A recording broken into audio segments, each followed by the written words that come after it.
Listen up. Okay. They cut it. I said, I used to call him Reckles, right? Okay. And Trevor was like, oh yeah, no, actually that's a very common mistake. And then I said, okay, so Reckles, I was a big fan of him.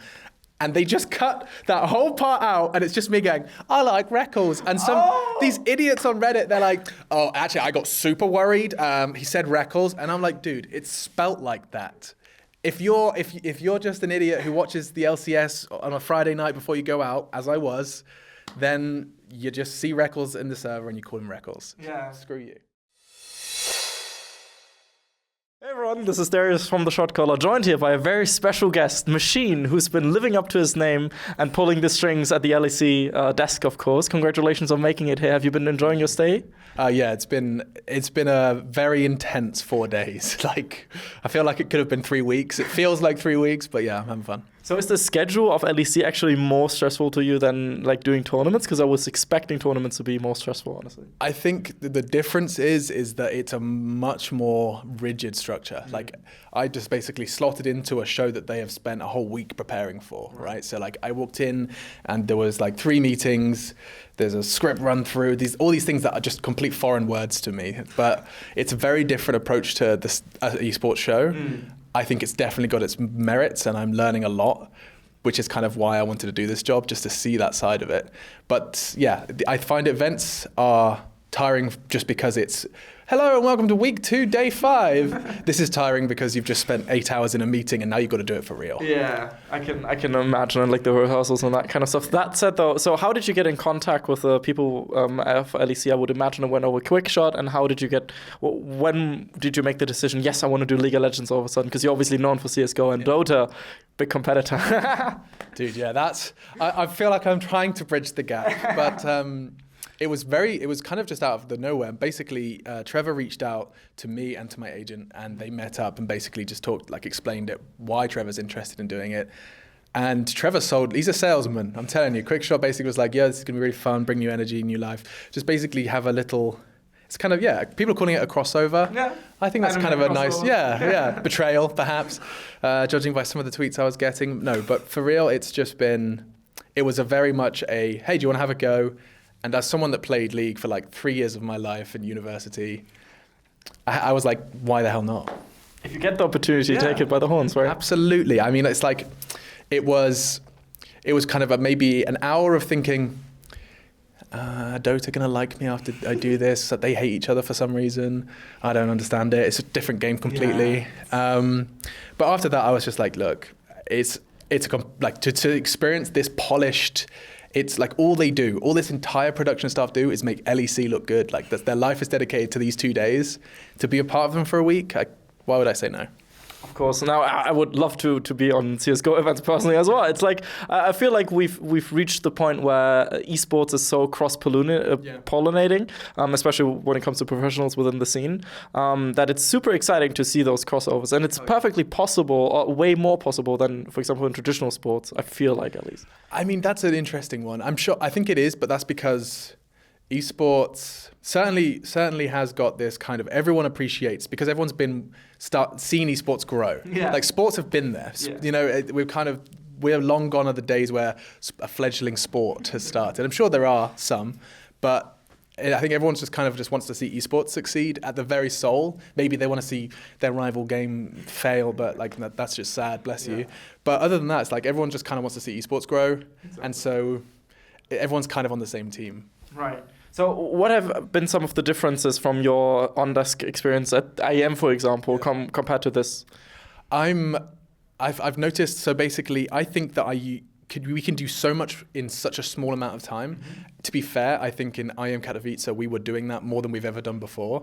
Like the producer was stepping it up. Everyone, like video team, were doing ridiculous things. We had like a whole tech team dedicated to telestration.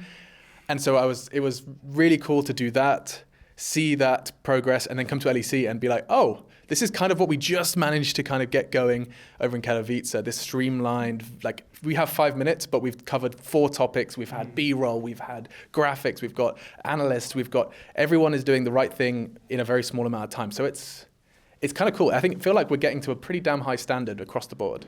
I think so as well. I think also stylistically it's so interesting because I was watching IEM Katowice obviously because it was awesome. It was awesome. East for Ense didn't happen all the way, but it was still amazing to watch. But that said, I think, for example, watching CS:GO tournaments, they are a lot about the moment and the results, and it's very sportsy like. And I feel like, for example, LEC now has gotten towards a very entertainmenty route with shows and skits and something like that. And I feel like there should be some cross-pollination as well. Yeah, I mean, I was actually just saying it to Vedius. I was like, these kind of, the skits, the quick stats, the Vedius Medius, I think all of those are awesome. It's not something I would be able to do. I'll tell you that now. Yes, I did some drama, but it's just never something I've considered. But it works because it is a show. It's a show with some esports in there, and it's like Katowice is World, Katowice is MSI, LEC is kind of our pro league, but our pro league is not treated in a similar way. It's much more games into offline finals. This is much more storyline, teams, personality, and I think that they've taken the right direction because it's every week's interesting. So when I was watching the introductory video that Riot did on you, for example, so that was a lot of fun. You mentioning that you were Gold 2 and MZ main and something like that, right? Yeah. So one thing I have to say I was worried about, though, when you were saying that records was one of your favorite, is that something where watching that back you were like, oh, God damn it? No, okay. Listen up. Okay. They cut it. I said, I used to call him Reckles, right? And Trev was like, oh yeah, no, actually that's a very common mistake. And then I said, okay, so Reckles, I was a big fan of him. And they just cut that whole part out, and it's just me going, I like Reckles. And these idiots on Reddit, they're like, oh, actually, I got super worried. He said Reckles, and I'm like, dude, it's spelt like that. If you're just an idiot who watches the LCS on a Friday night before you go out, as I was, then you just see Reckles in the server and you call him Reckles. Yeah. Screw you. Okay, that's so good. And that's like PM from Riot to cut it like that a bit, no? Well, I mean, I don't know. It's friendly banter. Yeah, friendly banter. He needs to spell his name right. But other than that, Reckless is a much better name than Reckles. Yeah, I agree with that notion for sure. Do you have already some favorite teams, favorite players to watch that you secretly go let's go? I'm starting to get sold on Origin because it just harps back to the arguments I'm having at the moment that Astralis are boring in Counter-Strike. So everyone these guys have taken the game so far to a high level. And Frascurian's been talking a lot of. We had a lot of chats in the days coming before the show, and I was kind of seeing a lot of parallels, clearly under the same branch of Refresh. And I like that they're playing this kind of boring League of Legends, restrained, clinical. It's like we know how to win, and we're going to do that. We're not. It's not decision. It's not. What's the word? Spur of the moment decision making. Right, it's very pre-planned and it's a machine. It's a system, and I like that. I think that's cool, and I think that that's probably something that when we get to the best of threes is going to be even more fun. For sure. I mean, best of five. Yeah. CS. That's just how it goes. It's really hard. I can only imagine how hard it is to switch. I had to just keep saying champions. You spend a couple of TIs calling them heroes. Oh yeah. I know. I love that I get to talk about and be a part of all these games and to be so well received by them. It's a bloody honor. It does give me a jumbled brain at times, but if I can do it and I can do it justice, I love it. One thing I have to mention, though, you are really young compared to some of the other people on Star. I mean, you are 25 right now, but you have a bachelor in media production, and you have been within the industry for 5 years. I mean, I have also a bachelor of journalism, so it wouldn't be to expect it, I would assume. Yeah. But you have been within the scene for 5 years now, working for ASL and that kind of stuff. What would you recommend to up and coming talents to step into the scene, and what kind of scene, if you were fresh blood talent, what kind of scene would you first go for? CS:GO, League of Legends, Dota, or maybe something else? I would say straight away, don't pick a scene. Okay. Have a passion for the game, play the game, be obsessed with the game, watch the game, love the game, and if you've ticked all those boxes and you think that you can have a go, then just have a go. I know how the talent hiring works. I've seen both sides of it, and it's really simple. If you send an email with a YouTube video of you casting a game and you sound good, they will reply to that email. That people are not stuck up. People are not just asking the same 4 people. It's, hey, this guy's good. Okay, well, we've got this league that we can't pay him much, but why don't we get him in? We need someone to fill that slot. Let's give him a go. And they love it, because if you're hiring someone and they break out, you just get all of that credit. You can just stroke your ego and be like, we found him, we discovered him, Yeah, it's so simple. You don't have to go in elocution lessons, and you don't have to have a big book of prep. If you know what you want to do and you follow the game and have passion for it, just record it and send it and see what happens. Very good advice. I can confirm pretty much every caster I know has said similar things. Really? Yeah, like proactiveness is the most important thing in media. Yeah, dude. I mean, when you see people, when I see tweets or messages or emails saying, hey, how do I do it? Or like, can you give me advice on how to get better? Typically, I'm like, that you've already failed. Like, all you have to do is just have a go. I bet you did the same with journalism. I bet it's not, like, hey, I want to do this. How much is a microphone? Okay, it's like 60 euros for an okay one. Then you get your ass a ticket, get your ass on a bus, and have a go. Well, am I right? 100%. I mean, it started for me when I was like 15. I was like, I like writing. I like these articles. I should do them. So I did it. And then I did it for a bunch of time and eventually get picked up. People are like, hey, this guy's good at this. Maybe we should give him money for it. Did you secure funding, by the way? Yes, a little bit. So we will be probably safe for summer split, luckily. So Fantastic. Thank you so much. You did your research as well, evidently. Good stuff there. But yeah, for any final words you would like to say to the League of Legends fans out there? Yeah, actually, I'm going to do it down the lens. I'll do it. Yeah, hi. Please. Thank you for being so lovely. I've got so many tweets of support, and it was scary. Every time I go into a new game, it's like, well, basically, these people's opinion of me will determine my future career in this esport.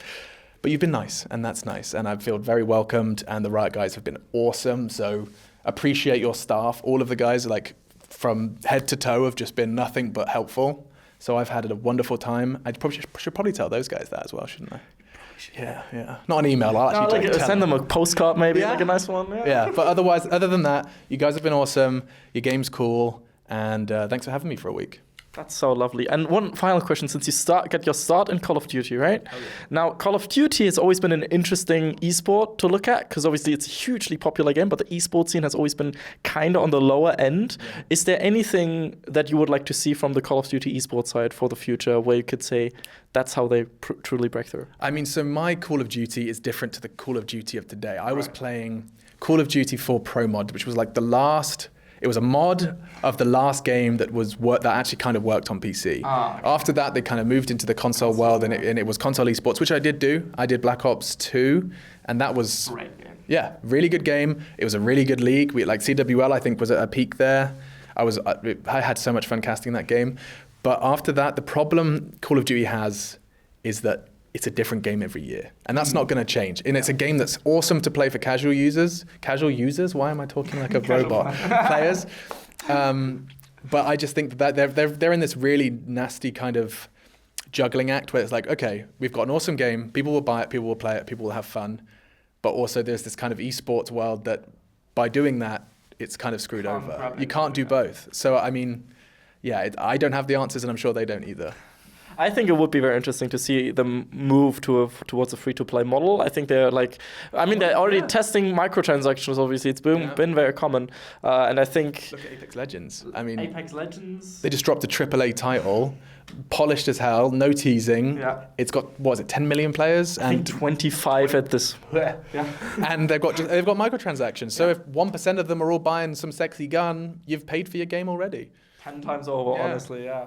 And then FIFA for me is the next big thing. I think they will move to a free-to-play model as well, because Ultimate Team, which is the most popular mode, has some pay-to-win issues, some big ones. But they could, for example, they have FIFA Online in Asia, in Korea, and China. You don't buy normal FIFA, you just play the online version, and it's free-to-play, but you have to buy players and packs and stuff with microtransactions. And I think that would be a very interesting esport to look at in the future. I think that the league model, which you've seen across everything now, is definitely...